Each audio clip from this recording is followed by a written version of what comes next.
कर्म प्रधान देव तथा नवग्रहों में न्यायाधीश शनिदेव होंगे उदय।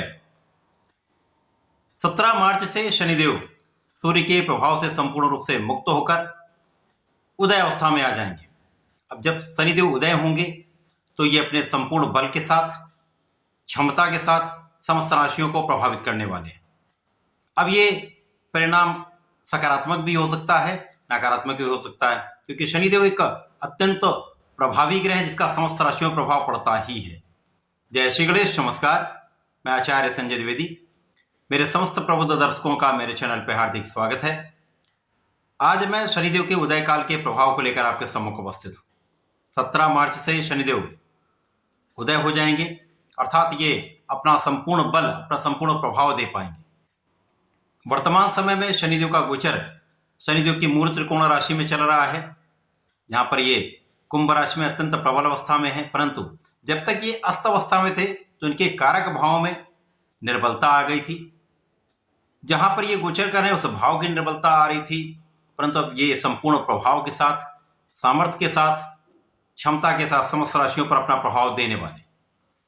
अब क्योंकि नवग्रहों में शनिदेव ही एकमात्र ऐसे ग्रह हैं जिनका समस्त राशियों पर कुछ ना कुछ प्रभाव पड़ता है, परंतु 5 राशियों पर प्रत्यक्ष प्रभाव पड़ता है। वर्तमान समय में मकर, कुंभ तथा मीन राशियां 7.5 के प्रभाव में हैं। इसी प्रकार से कर्क तथा वृश्चिक राशि शनिदेव की ढैया के प्रभाव में।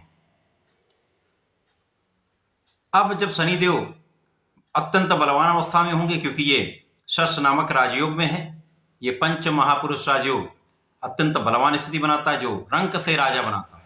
शनिदेव का भी ऐसा ही फल है।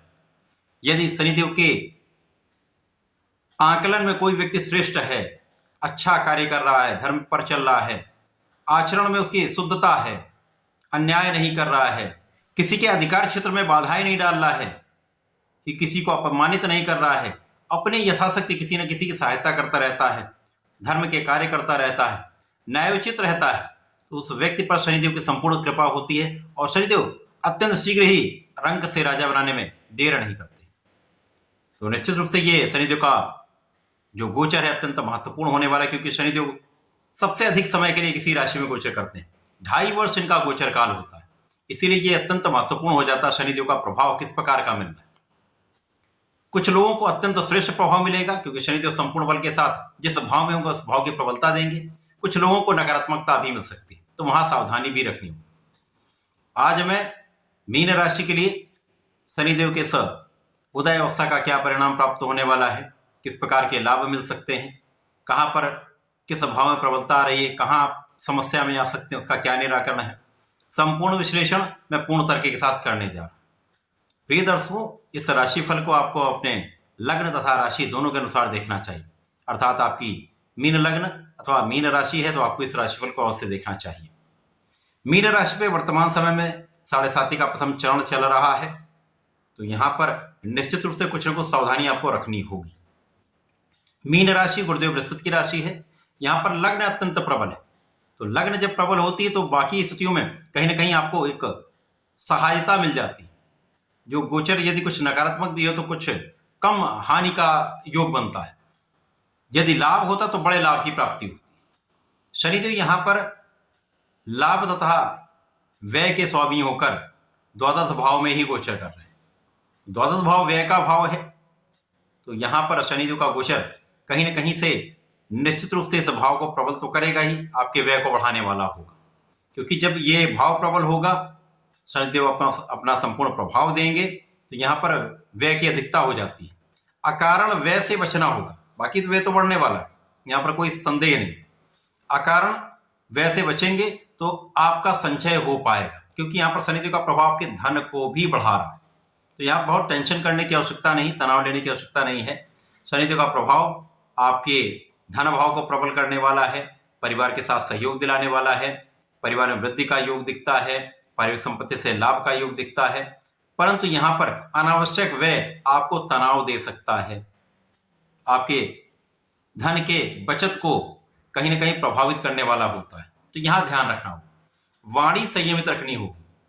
वाणी पर संयम इसलिए आवश्यक है क्योंकि 12वें भाव के शनिदेव हैं। यहां पर किसी न किसी कारण से आपके शारीरिक स्वास्थ्य में कुछ कमी होगी, आप पे थकान की स्थिति होगी, अनावश्यक यात्राएं हो सकती हैं, यात्राएं थकाने वाली होंगी, लाभ उतना नहीं मिलेगा जितना मिलना चाहिए, इस कारण से तनाव बढ़ेगा, इस कारण से फ्रस्ट्रेशन कुछ आ सकता है। तो यहां आपको सावधान रहना होगा, धैर्य रखना होगा, डरने की आवश्यकता नहीं। शनिदेव यहां आपको दौड़ाएंगे उससे, परंतु बहुत कुछ आपको सिखाने भी वाले। शनिदेव ज्ञान के कारक भी हैं, आध्यात्मिक कारक भी हैं, गुरु भी हैं, जो प्रायोगिक रूप से आपको प्रैक्टिकली बहुत सारा ज्ञान देते हैं। केवल इस समय में आपको बहुत न्याय के साथ चलना चाहिए। जितना आप लोगों की हेल्प कर सकें उतना आप कर सकते हैं, चाहे वो मानसिक रूप से हो, मोटिवेशन हो, या किसी को धन से, किसी को अन्न से, किसी प्रकार की कोई सहायता आप जितनी आपकी सामर्थ्य है कर सके तो वो अच्छा है। शनिदेव का प्रभाव आपके शत्रुओं का दमन करने वाला है। शत्रुओं की वृद्धि तो होगी, यहां पर कोई शंका नहीं। आलोचना करने वाले लोग होंगे ही, आपको डिगाने वाले लोग होंगे ही, शत्रुओं का बढ़ना कहीं ना कहीं आपको तनाव बढ़ाने वाला होगा, परंतु आपको वाद विवाद से बचना होगा। वाद विवाद में नहीं पड़ेंगे, किसी प्रकार का कष्ट नहीं होगा। इसलिए मैंने कहा वाणी पर नियंत्रण रखिएगा।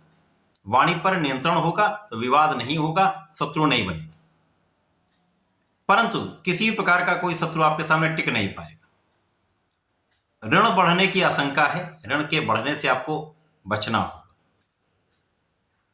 इसी प्रकार से यहां पर कुछ मांसपेशियों के दर्द की समस्या, कमर में दर्द की समस्या, इस प्रकार से मसल क्रैम्प्स वगैरह ये सब चीजें हो सकती हैं। तो यहाँ पर आपको अपने स्वास्थ्य का ध्यान रखना होगा, अपने लाइफस्टाइल को आपको चेंज करना चाहिए, अपने खाने पीने पर नियंत्रण करना चाहिए। हेल्दी लाइफस्टाइल अडॉप्ट करेंगे तो जीवन में बहुत लाभ भी मिलेगा, कष्टों से बचेंगे। शनिदेव का प्रभाव यहाँ पर निश्चित रूप से आपके भाग्य की वृद्धि कर रहा है। ये सबसे सकारात्मक आपको लाभ मिलने वाला है, जो आपके भाग्य की वृद्धि है।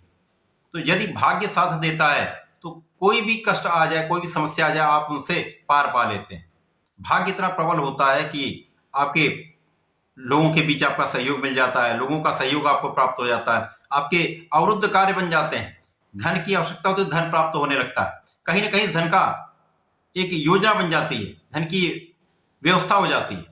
तो इस प्रकार से ऐसे योग बन रहे हैं। तो मीन राशि के लिए कहीं पर किसी प्रकार से डरने की आवश्यकता नहीं है। धैर्य रख के अपना कार्य करते रहें, ईश्वर पर विश्वास रखें, अपना कार्य समुचित निष्ठा के साथ करें। इसी प्रकार से प्रत्येक गुरुवार को विष्णु सहस्रनाम का पठन अथवा श्रवण करें। यदि गणपति महाराज की आराधना करते हैं, ओम गंगणपतये नमः का पाठ श्रेष्ठ प्रभाव देने वाला होगा इस समय, या गणपति जी के शंकरनाशन गणेश स्तोत्रम का पाठ श्रेष्ठ लाभ देता है। यदि ऐसा इस समय कर लेते हैं तो आपके जीवन में प्रगति भी होगी, अवरुद्ध कार्य भी बनेंगे, समस्याएं कम हो जाएंगी, स्वास्थ्य समस्याएं भी कम हो जाएंगी। तो ऐसा करके समय का लाभ लें। धन्यवाद, नमस्कार।